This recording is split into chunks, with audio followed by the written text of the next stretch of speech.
aí. Ah, não, mas quer dar um pitaco aí, Caio? Vai lá. Não, tranquilo.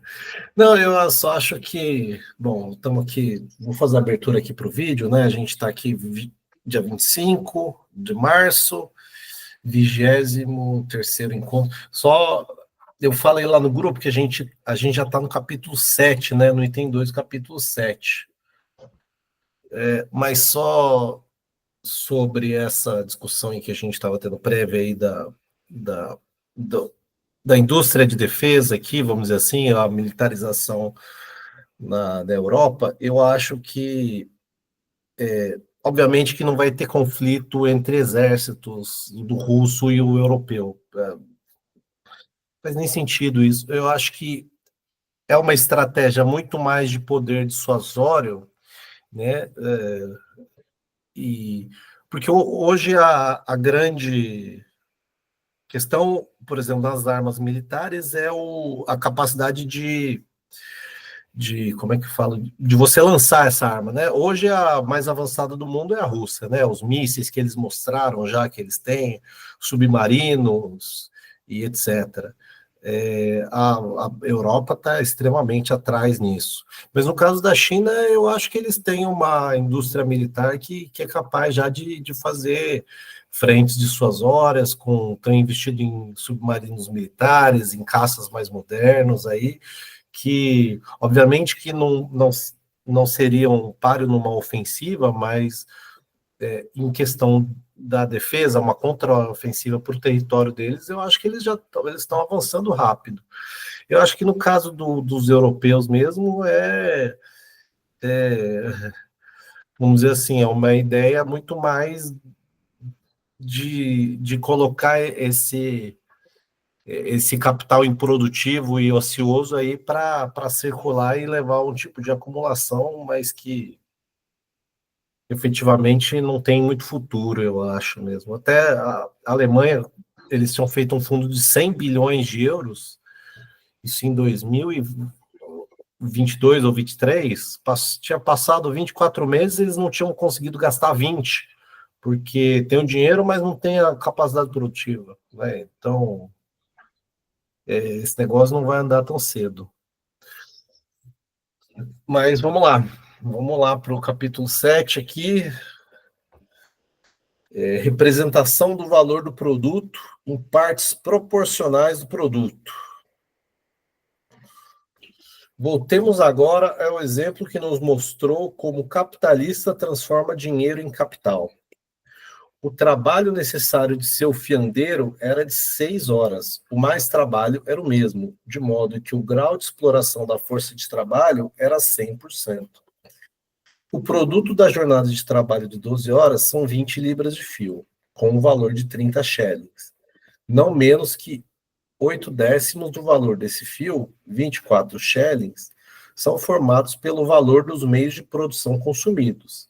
20 libras de algodão a 20 shillings, fusos, etc., por 4 shillings. Fecha parênteses. Que apenas reaparecem no valor do produto e constituem, assim, o capital constante. Os 2 décimos restantes são um novo valor de 6 shillings, surgido durante o processo de fiação e do qual uma metade repõe o valor adiantado de um dia da força de trabalho, ou seja, o capital variável, e a outra metade constitui um mais-valor de 3 shillings. O valor total das 20 libras de fio se compõe, portanto, do modo seguinte: 30 shillings de fio igual a 24 shillings capital constante, mais 3 shillings capital variável, mais 3 shillings mais valor. Como esse valor total se representa no produto total de 20 libras de fio, também deve ser possível representar os diferentes elementos desse valor em partes proporcionais do produto. Se o valor de 30 shillings está contido em 20 libras de fio, então 8 décimos desse valor, ou sua parte constante de 24 shillings, está contida em 8 décimos do produto, ou em 16 libras de fio. Destas, 13 e 1/3 libras representam o valor da matéria-prima, o algodão fiado por 20 shillings, e 2,2 libras representam o valor de 4 shillings, referente às matérias auxiliares e meios de trabalho consumidos no processo, como fusos, etc. Assim, 13,1 libras de fio representam o algodão fiado no produto total de 20 libras de fio. Isto é, a matéria-prima do produto total, porém, nada mais do que isso. Nesse produto total estão contidas, é verdade, apenas 13,1 libras de algodão no valor de 13,1 shillings, mas seu valor adicional de 6,2 shillings constitui um equivalente do algodão consumido na fiação das 6,2 libras de fios restantes. É como se destas últimas se houvesse arrancado o algodão e todo o algodão do produto total tivesse sido comprimido nas 13,1 libras de fio. Ao contrário, dessas 13,1 libras de fio, não contém agora nenhum átomo do valor das matérias auxiliares e dos meios de trabalho, nem tampouco do novo valor criado no processo de fiação. Do mesmo modo, as 2,2 libras de fio, na quais está incorporado o que resta do capital constante, 4 shillings, representam apenas o valor das matérias auxiliares e dos meios de trabalho despendidos no produto total das 20 libras de fio. Assim, 8/10 do produto, ou 16 libras de fio, ainda que se consideradas do ponto de vista físico, como valor de uso, como fio, sejam o resultado do trabalho de fiação, tanto quanto são as partes restantes do produto, não contém, nesse contexto, nenhum trabalho de fiação, nenhum trabalho que tenha sido absorvido durante o próprio processo de fiação. É como se tivessem se transformado em fio sem terem sido fiadas e como se sua figura de fio fosse pura enganação. De fato, quando o capitalista os vende por 24 shillings e, com esse valor, repõe seus meios de produção, evidencia-se que as 16 libras de fio não são mais do que um disfarce do algodão, dos fusos, do carvão, etc. Inversamente, agora os 8/10 restantes do produto, ou 4 libras de fio, representam aqui seria 2/10, né? Inversamente, agora os 2/10 restantes do produto, ou 4 libras de fio, representam o novo valor de 6 shillings, produzido no processo de fiação de 12 horas.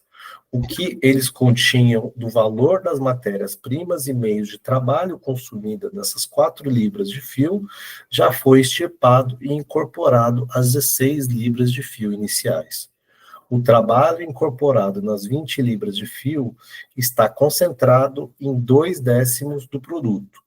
É como se o fiandeiro tivesse produzido 4 libras de fio a partir do nada, ou os tivesse fiado com algodão e fusos, que preexistem na natureza e inalterados pelo trabalho humano, não transferissem nenhum valor ao produto.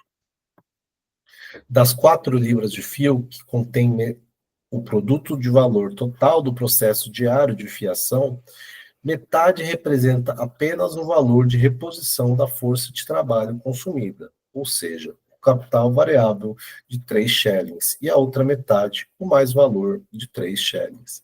Se 12 horas de trabalho do fiandeiro se objetivam em 6 shillings, conclui-se que em 30 shillings de fio estão objetivadas 60 horas de trabalho. Essa quantidade de tempo de trabalho existe em 20 libras de fio, das quais 8/10 ou 16 libras são a materialização de 48 horas de trabalho anteriores ao processo de fiação, isto é, do trabalho objetivado nos meios de produção do fio. E 2/10 ou 4 libras são a materialização das 12 horas de trabalho expendida no próprio processo de fiação.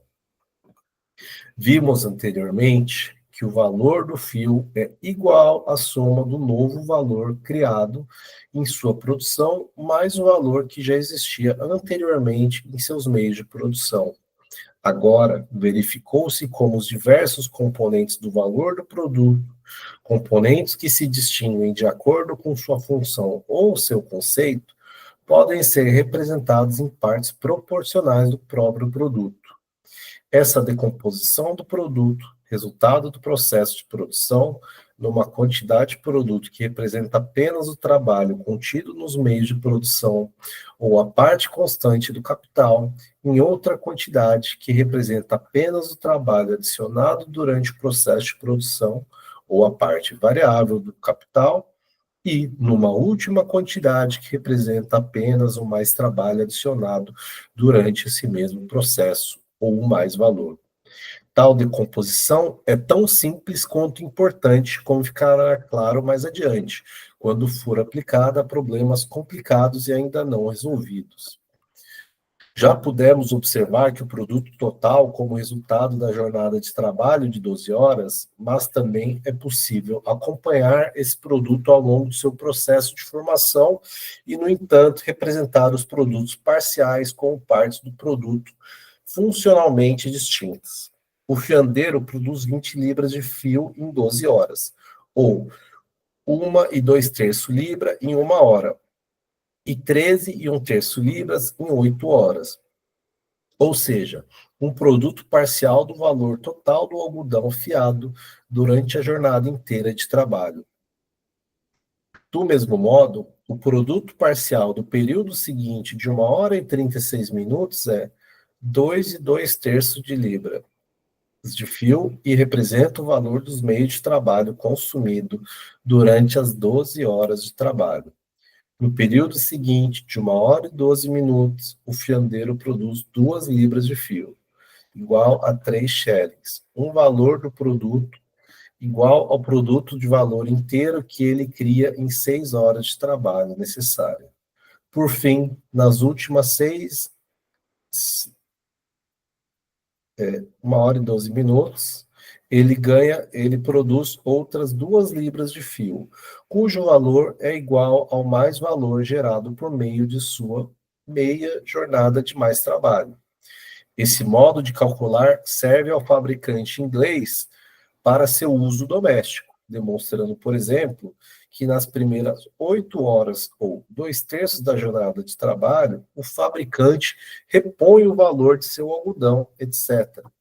Como vemos, a fórmula é correta. Na verdade, é a mesma fórmula anterior, com a única diferença de que, em vez de aplicada ao espaço onde as partes do produto encontram-se prontas, uma ao lado da outra, é aplicada ao tempo, onde elas se sucedem. Mas essa mesma fórmula também pode estar acompanhada de lições muito bárbaras, especialmente no cérebro daqueles cujo interesse prático no domínio do processo de valorização não fica abaixo do interesse teórico em compreendê-lo. Assim, pode-se imaginar, por exemplo, que nosso fiandeiro, nas primeiras 8 horas de sua jornada de trabalho, produz ou repõe o valor do algodão. No período seguinte, de 1 hora e 36 minutos, repõe o valor dos meios de trabalho consumidos. No período subsequente, de 1 hora e 12 minutos, repõe o valor do salário, até chegar, enfim, à famigerada última hora, que ele dedica ao patrão, a produção do mais-valor. Desse modo, o fiandeiro é sobrecarregado com a tarefa de realizar o duplo milagre de produzir algodão, fusos, máquina a vapor, carvão, óleo, etc., ao mesmo tempo que com eles fia, e de transformar uma jornada de trabalho de dado grau de intensidade em 5 dessas jornadas. Pois, no exemplo que aqui consideramos, a produção de matéria-prima e de meios de trabalho demanda 24 dividido por 6, 4 jornadas de trabalho de 12 horas, e a conversão deles em fio demanda mais uma jornada de 12 horas. Que a rapacidade creia em tais milagres e que nunca falte doutrinário psicofanta para prová-lo é o que mostraremos agora, com a ajuda de um exemplo célebre na história. 3. A última hora de Sênior. Numa bela manhã do ano de 1836, Nassau W. Sênior, célebre por sua ciência econômica e seu belo estilo, praticamente o Clauren dos economistas ingleses, foi transferido de Oxford para Manchester, a fim de aprender economia política nessa cidade, em vez de ensiná-la em Oxford.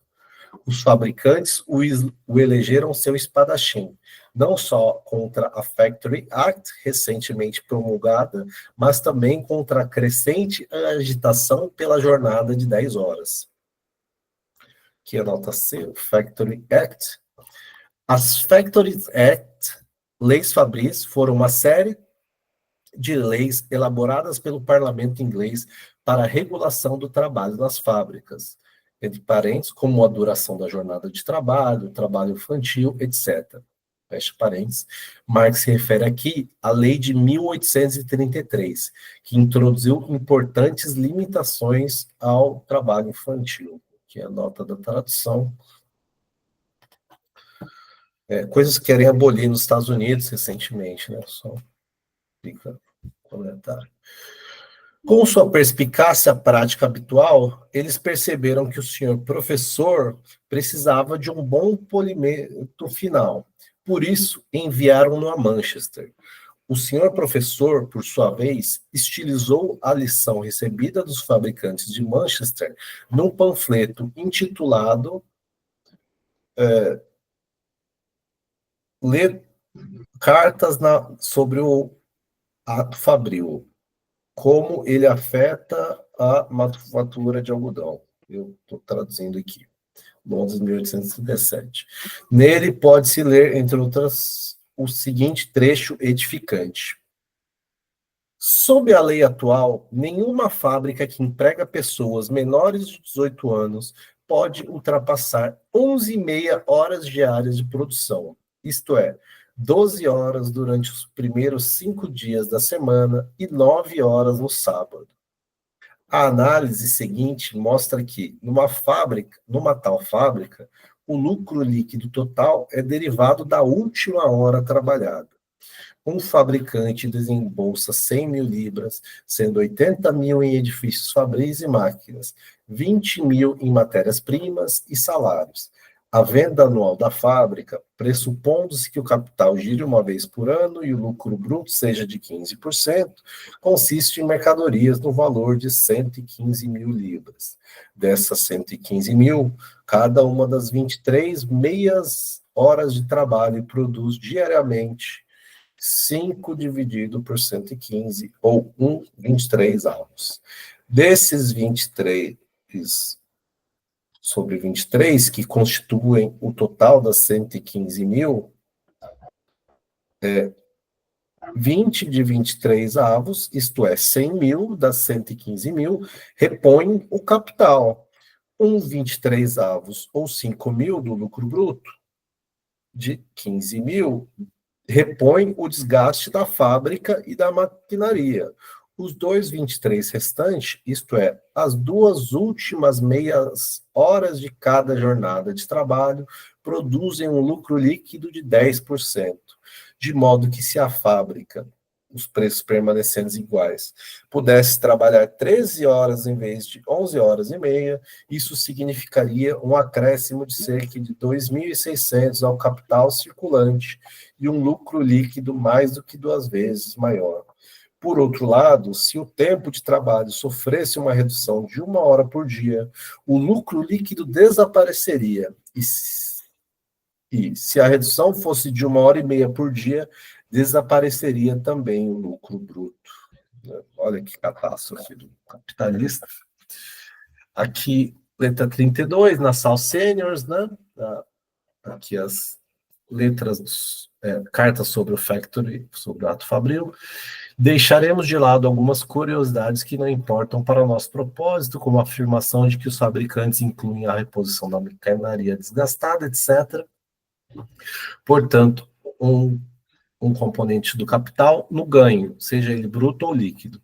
Também deixaremos de lado a questão da correção ou falsidade dos números apresentados, que eles têm tanto valor quanto a assim chamada, entre aspas, análise de sênior, é algo que foi demonstrado por Leonard Horner em uma carta ao Sr. Senior, etc.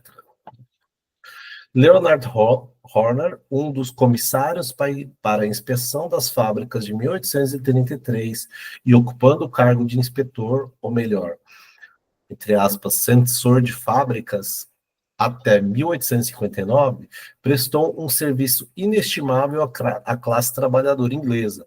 Ao longo de toda a sua vida, Horner travou uma luta não só contra os ferozes fabricantes, mas também contra os ministros, para quem os votos, entre aspas, dos fabricantes na Câmara Baixa tinham muito mais importância do que o número de horas que a, entre aspas, mão de obra trabalhava nas fábricas.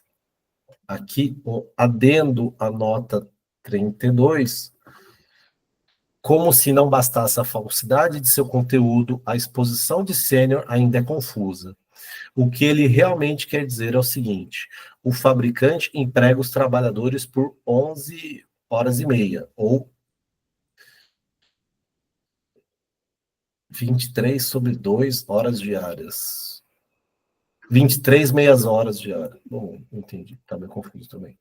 Tal como a jornada de trabalho singular, também o trabalho anual consiste em 11 e meia ou 23 sobre 2, 23 dividido por 2, multiplicado pelo número de jornadas em um ano.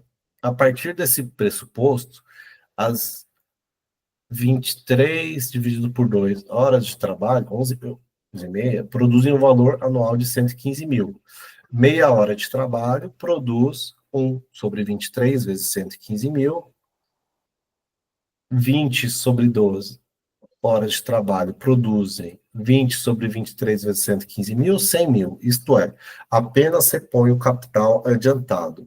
Sobram 1 hora e meia de trabalho, que produz 3 dividido por 23 vezes 115 mil, 15 mil libras, isto é, o ganho bruto. Dessas dessa 1 hora e meia de trabalho, meia hora de trabalho produz 1,23 avos vezes 115 mil, 5 mil. Isto é, produz apenas o valor de reposição dos desgastes da fábrica e da maquinaria. As duas últimas meias horas de trabalho, isto é, a última hora de trabalho, produz 2 vezes sobre 23 vezes 115 mil, 10 mil, isto é, o ganho líquido. No texto que citamos, Sênior converte os últimos 2,23 do produto em porções da própria jornada de trabalho. Então, não sei se ajudou a esclarecer. Bom, voltamos aqui. E o senhor professor chama isso de, entre aspas, análise. Se, dando voz ao lamento dos fabricantes, ele acreditasse que os trabalhadores desperdiçam a melhor parte do dia na produção, e assim na reprodução ou reposição do valor das instalações, máquinas, algodão, carvão, etc., então toda a sua análise seria supérflua. Ele teria apenas de responder: senhores, se colocardes vossas fábricas para trabalhar por 10 horas em vez de 11 horas e meia, mantendo-se inalteradas as demais circunstâncias, o consumo diário de algodão sofrerá uma redução de 1 hora e meia. Ganharíeis, portanto, tanto quanto perderíeis. No futuro, vossos trabalhadores desperdiçam 1 hora e meia menos para reproduzir ou repor o valor do capital adiantado. Fecha aspas. Se, ao contrário, não acreditasse nas palavras desses fabricantes, mas, como experto, julgasse necessária uma análise da questão, então ele teria de solicitar-lhes, sobretudo por se tratar de uma questão que diz respeito exclusivamente à relação do ganho líquido com a grandeza da jornada de trabalho, que não embaralhem a maquinaria, os edifícios, a matéria-prima e o trabalho, mas façam o obséquio de colocar, de um lado, o capital constante investido em edifícios, maquinaria, matéria-prima, etc., e do outro, o capital desembolsado em salários. Se disso resultasse que, de acordo com o cálculo dos fabricantes, o trabalhador reproduz ou repõe o salário em 2 meia horas de trabalho, ou seja, em 1 hora, então o analista teria de prosseguir. De acordo com vossos números, o trabalhador produz seu salário na penúltima hora, e vosso mais-valor, ou lucro líquido, na última hora. Ora, como ele produz valores iguais em períodos iguais, o produto da penúltima hora tem o mesmo valor do da última.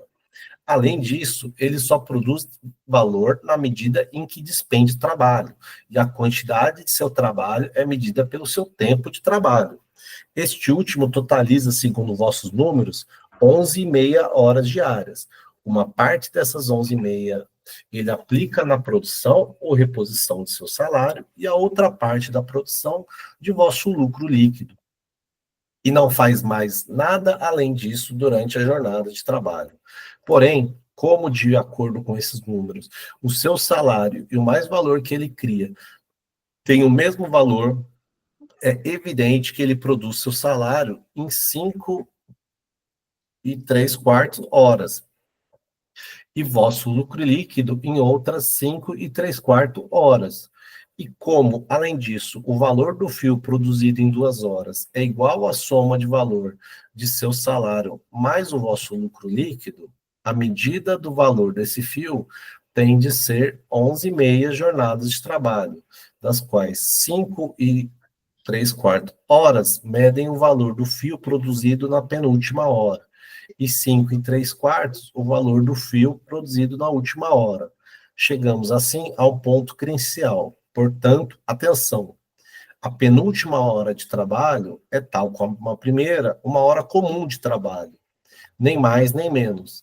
Assim como pode o fiandeiro, em 1 hora de trabalho, produzir uma quantidade de fio cujo valor, assim como pode o fiandeiro, em 1 hora de trabalho, produzir uma quantidade de fio cujo valor representa 5,3 horas de trabalho. Ele não opera, de fato, nenhum milagre. O valor de uso que ele produz em 1 hora de trabalho é uma determinada quantidade de fio. O valor desse fio é medido por 5,3 horas de trabalho, dos quais 4,3 se encontram, sem interferência dos meios de produção consumidos por hora, no algodão, na maquinaria, etc. E somente 1 hora é adicionada ao produto pelo fiandeiro. Portanto, como seu salário é produzido em 5,3 horas, e o produto de 1 hora de fiação também tem 5,3 horas de trabalho. Não é absolutamente nenhuma bruxaria que o produto de valor de suas 5,3 horas de fiação seja igual ao valor do produto de 1 hora de fiação. Mas enganai-vos se pensais que ele perde um único átomo de tempo de sua jornada de trabalho com a reprodução ou a reposição dos valores do algodão, da maquinaria, etc. É por seu trabalho de produzir fio a partir do algodão e do fuso, isto é, por sua atividade fiar, que o valor do algodão e do fuso é transferido por si mesmo ao fio. Isso se deve à qualidade de seu trabalho, não à quantidade. De fato, em 1 hora, ele transferirá mais valor do algodão, etc., ao valor do que em meia hora. Mas isso apenas porque em 1 hora ele fia mais algodão do que em meia hora. Compreendeis, portanto, vossa expressão de que o trabalhador produz na penúltima hora de trabalho o valor de seu salário e na última hora vosso lucro líquido corresponde a dizer que no fio produzido em 2 horas de sua jornada de trabalho, não importando se essas 2 horas se encontram no início ou no fim da jornada, estão incorporadas 11,5 horas de trabalho, exatamente a mesma quantidade de horas que formam sua jornada inteira de trabalho. E a expressão de que o fiandeiro produz seu salário nas primeiras 5,3 horas e vosso lucro líquido nas últimas 5,3 horas corresponde, por sua vez, a dizer que pagais ao fiandeiro as primeiras 5,3 horas, mas não lhe pagais as últimas 5,3 horas. Se falo de pagamento do trabalho e não de pagamento da força de trabalho, é apenas para me expressar em vosso jargão. Ora, senhores, se examinardes agora a relação entre o tempo de trabalho que pagais e o que não pagais, vereis que eles estão um para o outro como meia jornada está para meia jornada. Portanto, numa proporção de 100%, que é de fato uma bela porcentagem. Tampouco resta a mínima dúvida de que, se explorar de sua mão de obra por 13 horas em vez de 11,5, e o que vos parece tão semelhante quanto um ovo ao outro, juntar simplesmente a 1h30, hora excedente ao mais trabalho. Então, este último aumentará de 5,75 horas para 7,25 horas, e a taxa de mais-valor de 100% para 126,223%. Mas seríeis demasiadamente optimistas se esperasseis que, adicionando 1h30 hora à jornada de trabalho, a taxa de mais-valor aumentasse de 100% para 200%, e até mesmo ultrapassasse os 200%, isto é, fosse mais do que 2 vezes maior. Por outro lado, e o coração do homem é algo fascinante, sobretudo quando ele o traz na bolsa, sois demasiado pessimistas se temeis que, com a redução da jornada de trabalho de 11,5 para 10,5 horas, vosso inteiro lucro líquido será perdido. De modo algum, mantendo-se inalteradas as demais circunstâncias, o mais trabalho cairá de 5,75 para 4,75 horas, o que continua a gerar uma taxa de mais-valor bastante lucrativa, 82,1423%. Mas a fatídica última hora, sobre a qual tendes fabulado mais do que os quiliastas sobre o fim do mundo, é pura bobagem. A perda dessa última hora nem vos custará o lucro líquido, nem roubará a pureza da alma às crianças de ambos os sexos, que explorais a exaustão. Quando vossa última horazinha realmente soar, pensai em vosso professor de Oxford, e então espero poder compartilhar de vossa inestimável companhia no além. Adeus. O sinal da última hora, descoberto por Senior em 1836, voltou a soar no London Economist em 15 de abril de 1848, por um dos principais mandarins da economia, James Wilson, num ataque à lei da jornada de 10,5 horas. Bom, vou ler aqui as notas e acho que a gente pode fazer uma pausinha aqui para comentar, sabe? Os quiliastas, do grego mil, pregavam a doutrina místico-religiosa do retorno de Cristo e do estabelecimento do reino milenar sobre a Terra. Essa crença, surgida na época da decadência da ordem escravocrata, retornou mais tarde sob a forma de diversas seitas medievais.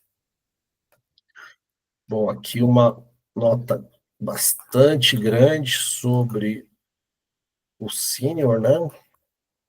Então, se por um lado o Senior provou que o ganho líquido dos fabricantes, a existência da indústria inglesa de algodão e o domínio inglês no mercado mundial dependem da última hora de trabalho, o Dr. Andrew Ure, a Filosofia das Manufaturas, 1835, provou que, se crianças e jovens menores de 18 anos, em vez de permanecerem 12 horas na atmosfera acolhedora e pura da...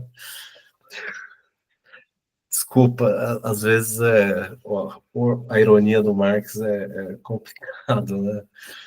Não estava esperando isso aqui. Em vez de permanecerem 12 horas na atmosfera acolhedora e pura da fábrica, fossem expulsas 1 hora mais cedo e jogadas no hostil e frívolo mundo exterior, elas serão privadas pelo ócio e pelo vício de toda a esperança de salvação para suas almas. Desde 1848, os inspetores de fábricas, em seus reportes semestrais, não se cansam de ridicularizar os fabricantes e sua última hora, a hora fatal. Assim, diz o Sr. Howell em seu relatório de 31 de maio de 1855. Se este cálculo engenhoso estivesse correto, ele cita Sênior, todo fabricante de algodão do Reino Unido teria tido um prejuízo constante desde 1850. Aqui é um daqueles famosos reportes dos inspetores de fábricas, né? Tem várias situações ao longo do Capital. Em 1848, após a aprovação da Lei das 10 Horas pelo Parlamento, os donos de fiação de linho espalhados entre os condados de Dorset e Somerset imputaram a alguns de seus trabalhadores uma petição contrária, que dizia, entre outros, o seguinte, abre aspas, os peticionários que são pais creem que uma hora adicional de lazer não terá outro efeito senão a desmoralização de seus filhos, pois o ócio é a porta de entrada de todo vício. Fecha aspas. Sobre isso, diz o relatório de 31 de outubro de 1848.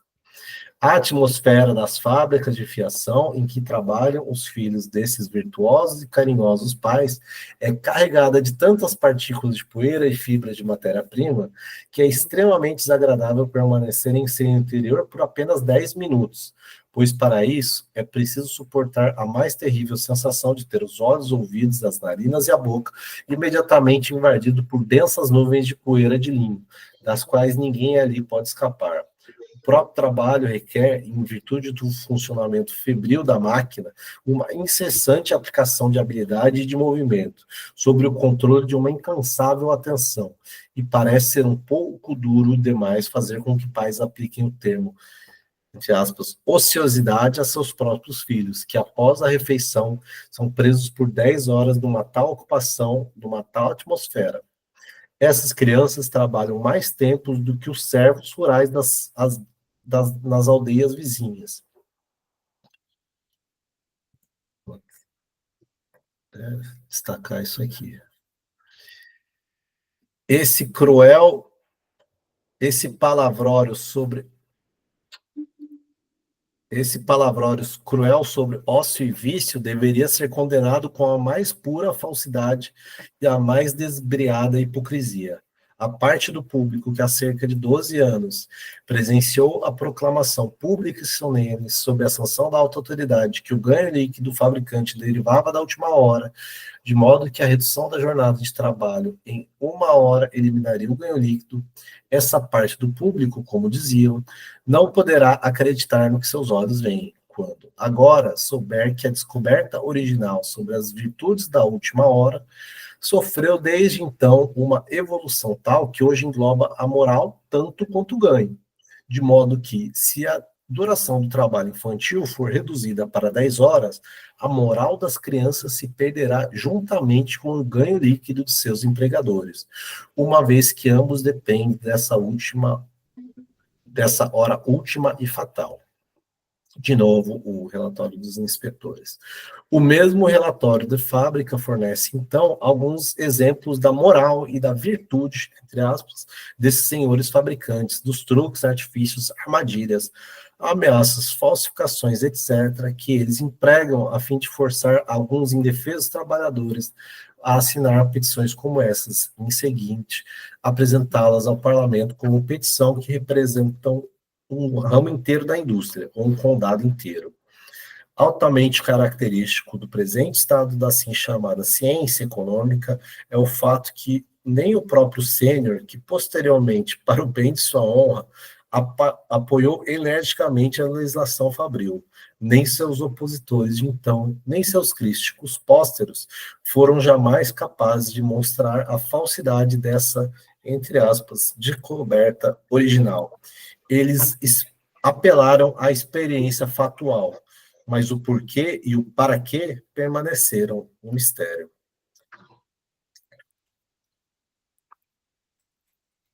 Aqui, última nota para a gente finalizar. No entanto, o senhor professor lucrou algo com sua viagem a Manchester. Nas suas cartas sobre o ato fabril, ele faz com que o ganho líquido inteiro, incluindo o lucro, os juros e até o algo mais, dependam de uma única hora de trabalho não paga dos trabalhadores. Um ano antes, em sua descrições sobre política e economia política, escrita para instrução de seus estudantes de Oxford e demais filisteus cultos, ele já havia, entre aspas, descoberto, em oposição à determinação ricardiana do valor por meio do tempo de trabalho, que o lucro provém do trabalho do capitalista, e os juros resultam de seu ascetismo, de sua, entre aspas, abstinência. A bobagem era velha, mas a palavra abstinência era nova. O Sr. Horcher a traduz corretamente por Enthaltung. Alguns de seus compatriotas, broncos e matutos alemães, menos versados em latim do que ele, deram ao termo uma versão monacal, Entsagung, renúncia. E com essa demonstração do meu alemão, terminamos aqui o item 3, e acho que podemos fazer uma pequena discussão aí nos minutos que nos restam.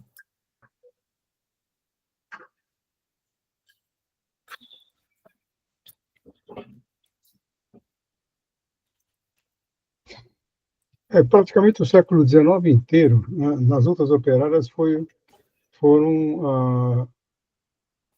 praticamente tomado pela redução das horas de trabalho. Quer dizer, aí, como antes de 1848, ainda eram os cartistas, né? Então, isso aí foi uma luta incrível, né? E eles perdiam todas, né? Ele ia ao parlamento e o parlamento rejeitava, ia ao parlamento e o parlamento rejeitava. Até que, em 1848, foi aprovada essa lei, né? Mas o que aparece é tão pueril, essa explicação do Sênior, né? É tão irrisória que hoje em dia você até dá risada disso aí, né? Então, eu acho que quando ele escrevia isso, ele estava lutando contra e talvez essa ideia fosse uma ideia que ainda tivesse alguma vigência. Então, ele faz esse esforço intelectual para ridicularizar essa ideia desse sênior, né? Me dá essa impressão.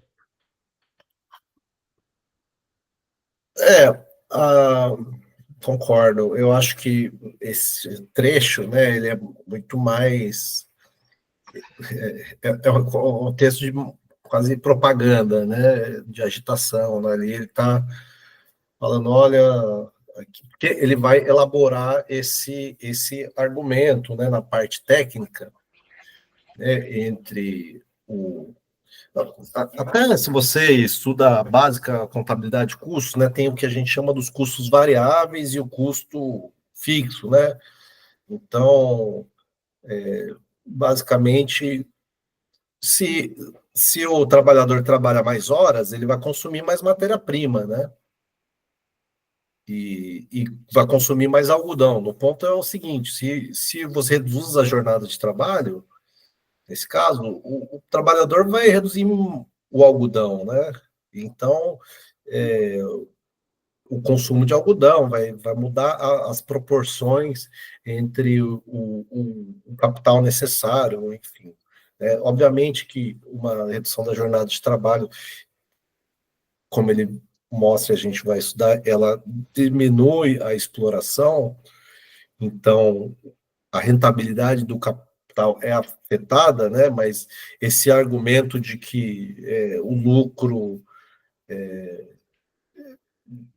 vem só da última hora bom, não tem pé nem cabeça, né? Para começar, o que eu acho muito interessante desse texto é que eu acho que, no fundo, os argumentos políticos da direita, eles continuam, né? Teve aquele caso do cara como é que fala? Um empresário influencer, né? Porque ele ganha dinheiro só fazendo coisas em rede social. Mas que ele falava que não contratava mulher, porque tem que trabalhar 14 horas por dia, etc. E é isso, né? Então, essa retórica, e eu acho interessante como ele faz, como ele o argumento ele não é só pelo ganho, né? Ou seja, não é só um argumento técnico, embora seja refutado logicamente, mas ele começa a se tornar um argumento moral. E eu acho assim, isso me parece que cresceu muito nos últimos anos. E essa relação com a criança, eu acho que, não sei se vocês veem isso, mas me parece que todos esses. A gente está vendo, né, tanto nos Estados Unidos, eles querendo revogar as leis que regulam o trabalho infantil, mas por outro lado, o que a gente vê na rede social, esses empreendedor mirim, né? Ou seja, o pai da criança começa a doutrinar ela para falar coisas sobre mercado financeiro ou sobre geração de valor, né? Que é o que eles ser uma pessoa de valor, um empresário, e aprender que não aprende nada na escola, só aprende, não aprende a gerar valor. E no fundo, vamos dizer assim, é uma requentada, uma transformação do argumento de que o ócio leva à degeneração das crianças, né? Enfim, só fazendo esse comentário.